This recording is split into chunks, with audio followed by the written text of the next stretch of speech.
Welcome to the Get to the Root podcast, where we uncover the real reasons behind everyday health challenges and give you hope for healing.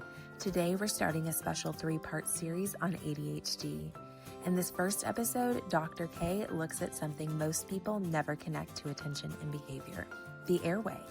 From mouth breathing and snoring to restless sleep, we explore how breathing at night can shape focus, mood, and learning during the day. If ADD has ever felt like a puzzle you can't solve, this might be the missing piece you've never considered. This podcast is for education and encouragement. Please consult your health provider for personalized medical advice. Now a note from Dr. K about our sponsor. At Hope for Healing, we believe knowledge is power, especially when it's in your DNA. That's why we use the custom SNP panels developed in partnership with Bagron to get to the root of our patients' health concerns. Today, we're highlighting the essential vitamins and minerals panel, abnormalities in copper and zinc balance, the need for vitamin C in the manufacture of dopamine, and the fat-soluble vitamins for cellular, brain, and nerve health is so important when we evaluate the potential causes of ADD and ADHD. We're grateful for our partnership with Bagron and their sponsorship of this podcast, which allows us to personalize care from the inside out. To learn more, check out the link in our show notes. Dr. K, thank you so much for taking the time to have this conversation. I think it's a conversation that people are really interested in because they all, and everybody does, just want to help their children or grandchildren to be able to support them in this way. Let's just start from the beginning. What exactly is ADHD and how does it get diagnosed? Well, as the name implies, attention deficit hyperactivity disorder, but you can have inattentiveness without being hyperactive. So there's different labels for that. And the diagnosis is made by completing a questionnaire, but it can also be someone's superpower. Because most great visionaries have a degree of ADD, ADHD, and their brain goes all over the place, but it's defining what it is and how to help it work for you. So many I of love us that. we're made uniquely. So we're just wanting to optimize what their superpower is, right? To be able to use it for their benefit, because it can be so hard to see like a child struggling through something where you also see the brilliance. And I think that's what I hear. I love that you mentioned that. I hear that from so many moms whose kids do. It's like I see the way that they can lock into something and learn something, but then they can't always apply those skills to other things that they'd want them to learn. So I really love that. How does functional medicine look at that diagnosis or that condition a little differently? Yeah, that's a great question because when we think about brain health and how the body shows up, you definitely have to peel the onion there because it's not a Ritalin deficiency or a Concerta or a Vyvanse deficiency. Right. So when we think about the brain, we have to look at how everyone's wired. So functional medicine will always look at the systems of the body.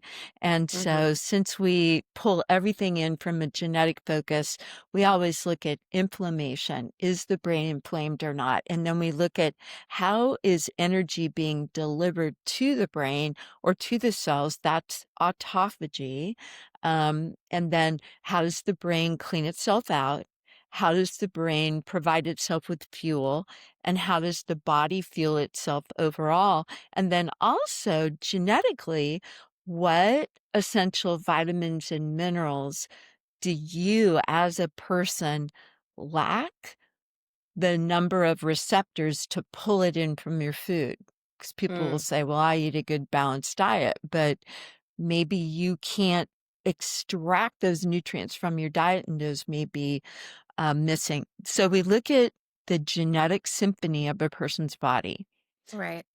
We look at modifiable lifestyle factors. So, every child or adult needs to have their airway evaluated and their Oh, mouth yeah. and how they can sleep and recover. So before we get into all the specifics, when we were unpacking this episode, it was very clear that there are so many different ways to look at this, that there are so many different aspects, which I feel like at first I was like, man, that can be really overwhelming. But what I was really concluding is that how hopeful is it that if this, like, if you start to hear things, and you're like, but I'm doing that and I'm still having struggles, hang tight. There are going to be something in it for you to be able to glean, to unpack. And so we are going to dive into that. But before we dive into the brilliance of the airway, because I had no idea how important that was, can you talk a little bit about how ADHD can look different in boys versus girls, or can it look different? Yes, girls and boys are very different. And typically, little boys, and this all goes back to how we learn. So we can learn auditorily, we can learn kinesthetically, moving around, we can learn visually, or a combination of all of them. And typically, we're a combination of most. But Okay. if you take a little boy that needs to move his body and you put him into a classroom where he's told he has to be still and sit someplace, he's the first grader that's going to be pinging off the walls, moving, tapping the pencil or pen, moving around and getting called out. And that does a number on who you are if you're being corrected all the time. It has Mhm, no bearing on who the potential that that child has to learn. So mhm, it can be very demoralizing if you're being told to sit down, you're getting bad behavior ratings, that kind of a thing. Little girls, on the other hand, tend to not move their bodies as much, and they will be very inattentive, and their grades will slip and slip and slip. And it won't be until they're in third or fourth grade and there's a crisis where they're struggling, and then the diagnosis is made instead of the little typical first grader peeing off the walls, can't be still, little guy versus the compliant little girl sitting at the back of the classroom making mediocre grades. This has mhm. nothing to do about intelligence, but it has Right. everything to do about what's going on inside their brain, with their body, that kind of a thing.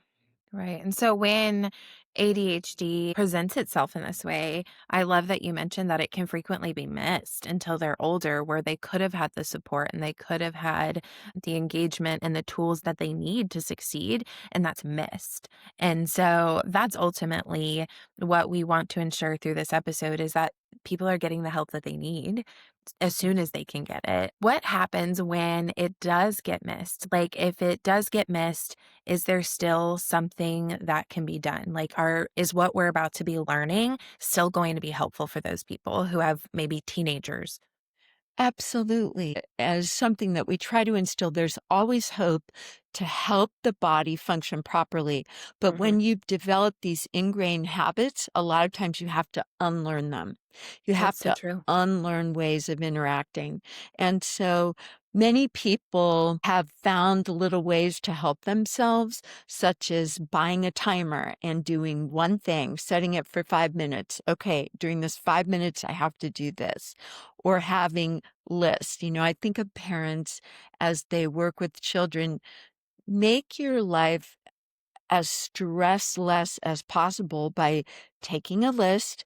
And if it's a pre-reading child, then make it pictures that you put together with your child. It's like, okay, the night before, and especially if you have ADD yourself, you fly by the seat of your pants, you don't plan ahead, the world comes to a halting screech, and you realize, oh my gosh, I forgot the lunch, blah, blah, blah.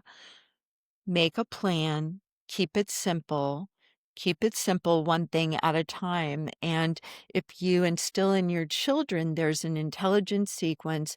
I lay my clothes out at night. This is my clothes, my shoes, my socks, my backpack. I make my lunch ahead of time. You have this nice little simplistic list. But when you have older children or you're an adult and you've gone through the job roulette, you just keep going from one job to the next. Yes, you can learn. Yes, you can change, Mhm. but it's multifaceted, and we're going to break it down.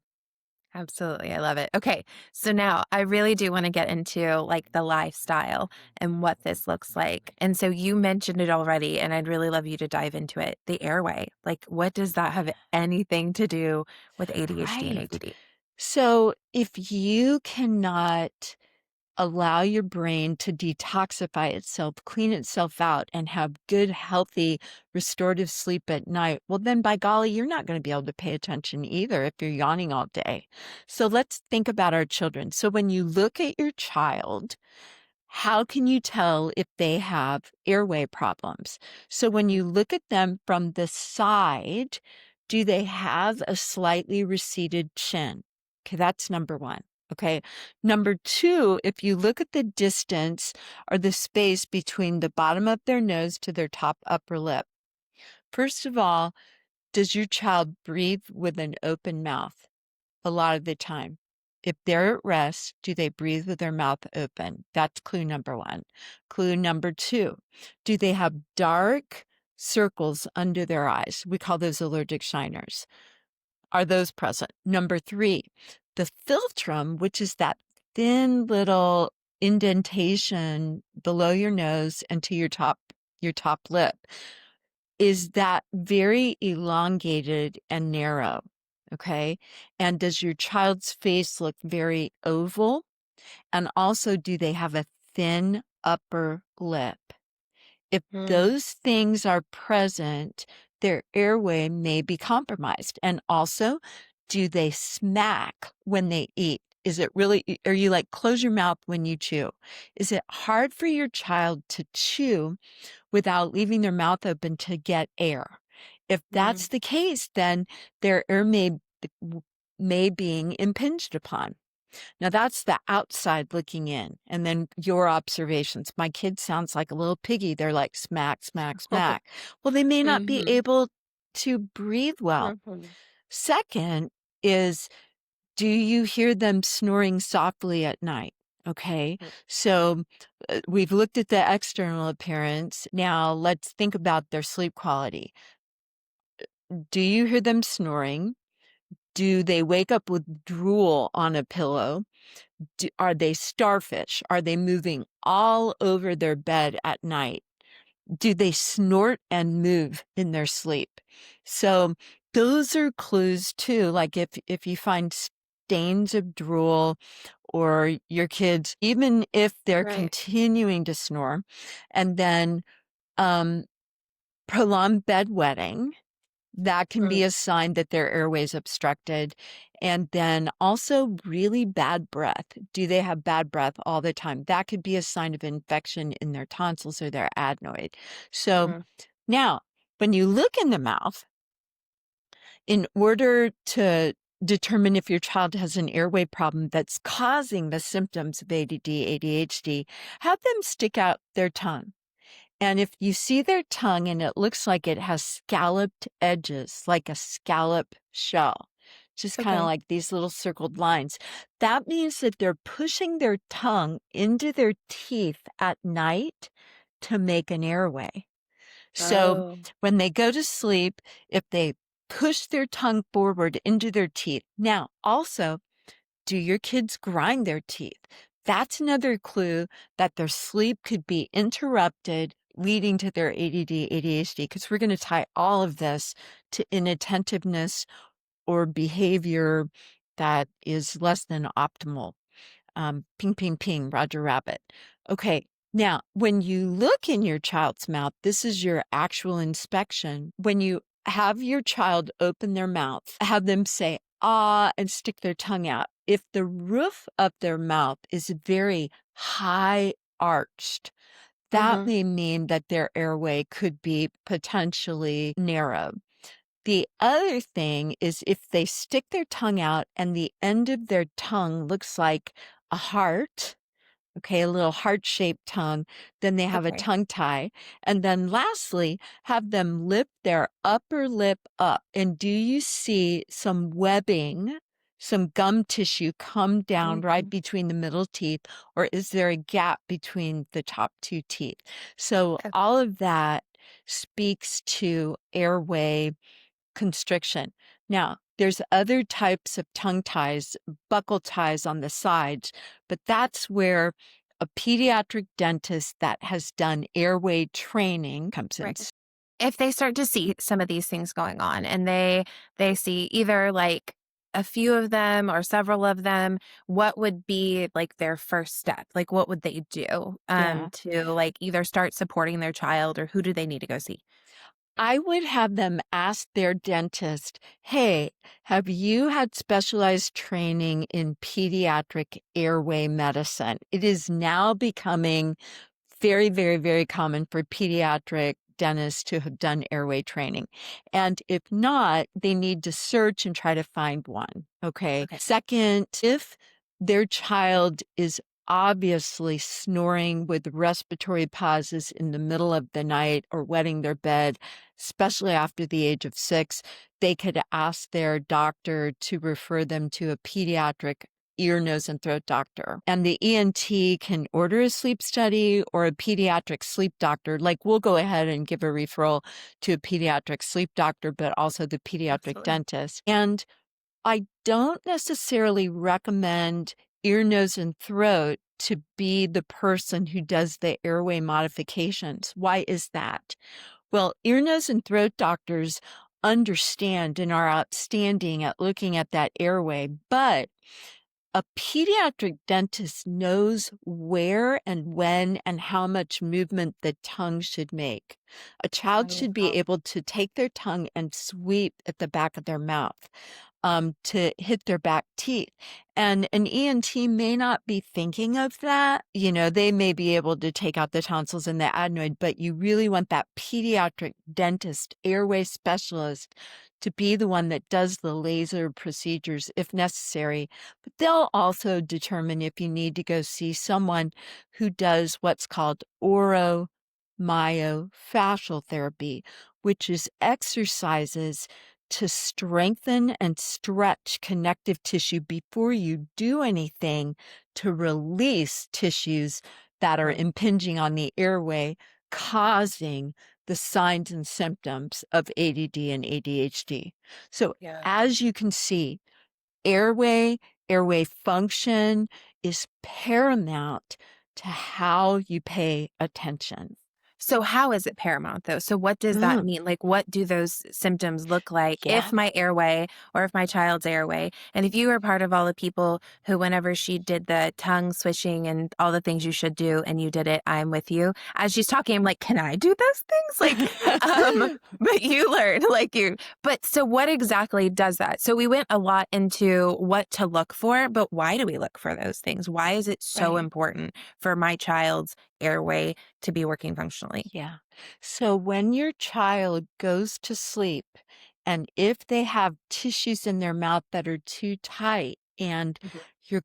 they're clenching their teeth or they're grinding and pushing their tongue forward to try to make an airway, if your sleep is so interrupted over and over and over and over and over again all night long, then you're not able to clean your brain out of debris and you'll wake up fatigued and you won't be able to pay attention. Mhm. And so that will show up like ADD. So sleep in general is super important because ultimately you're talking about what is happening, but what does that mean? Clear out their brain. Right. What does it S- mean to clear out their brain? Yeah. So when you sleep, that is the only time that the Pac-Man of the brain, called microglia, go in and they clean up the accumulated debris that has accumulated all day long. So when you sleep, a couple of principles are this. You have the head of your child's bed. Instead of it being flat, go to Home Depot or Lowe's or someplace like that where you can buy those little 1/4 inch high little furniture moving devices and put them at the head of the bed, head of your child's bed. Or you can even do this with a crib so that you elevate the head of the bed by about 1/4 inch. Why is that? When you do fall asleep, the ability to clean the brain out needs gravity. So you've Mm. all heard of the lymphatic system. You know, you've got a sore throat and you've got these swollen little lymph nodes under your neck here. or under your tonsils. You can feel those. Or let's say you get a bug bite next to your groin and you get enlarged lymph nodes. So the lymph system cleans out the rest of the body, but we discovered in 2014 by special imaging of the brain that there's something called the glymphatic system of the brain, the glymphatic system. So when we sleep, if you have the head of the bed elevated, the glymphatic system is draining by gravity all the debris and the leftover garbage from all the processes in your brain overnight. So give it a little bit of help with gravity. Okay, that's number one. So the brain can clean itself out. Then, for sleep, just think about it when you haven't slept well, you're yawning the next day. It's so hard. And I'm gonna yawn just thinking about it. Thinking about it. Oh Yeah. my gosh. That if you haven't recovered from the day before, you just don't have any juice in your brain to keep going and you're going to be sleepy. So think about if your child has an airway where they finally fall asleep, they're still in pull-ups at 7 years old because they're wetting the bed, or they're not, but they're almost waking themselves up all night long because they obstruct their airway and then they move. They don't have adequate recovery overnight. And then their little old brain, I couldn't pay attention if I was waking up all night either. Then you're expected to go and comply and follow instructions. So sleep is so important. So that's the why. When we sleep, we clean the debris out of our brain. I've given you that tip to elevate the head of the bed. I also there's what we call a liposomal melatonin. So if it's hard for your kid to fall asleep, we'll tack on that liposomal melatonin, and that means it's absorbed very rapidly through the fatty layer of the gut, the mouth, and it just gets in there rapidly and helps them sleep. So, but that sleep is so important because if you don't sleep, you can't pay attention, you're tired, and all those signs and symptoms of ADD, ADHD show up.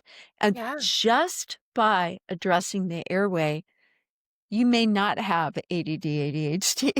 You may not. That's amazing. Yeah, you may not. That's really amazing. Okay, so I love everything you said there. And really, and like in conclusion, you're really saying that they can see these things visually, and then they can get to a pediatric dentist that is trained in being able to support them. And then if all else fails, like just actually getting sleep. So maybe the airway isn't that, but they're just not getting optimal sleep too, right? And so the drainage isn't happening. And so getting your child the sleep that needs, getting you the sleep that you need to be able to function as a parent too, is just so incredibly important. So I really love that we dove into the complexities of sleep. That's it for part 1 of our ADHD series. We've seen how something as simple yet powerful as breathing can influence the brain. In our next episode, we'll dive deeper into what's happening inside the body, inflammation, genetics, and nutrient deficiencies, and how they all can impact ADHD symptoms. Be sure to follow the show so you don't miss out on the next piece of the puzzle. If any of this sparked an interest, make sure to share it with your friends. And as always, check out the links in the show notes. Until next time, remember, there's always hope for healing.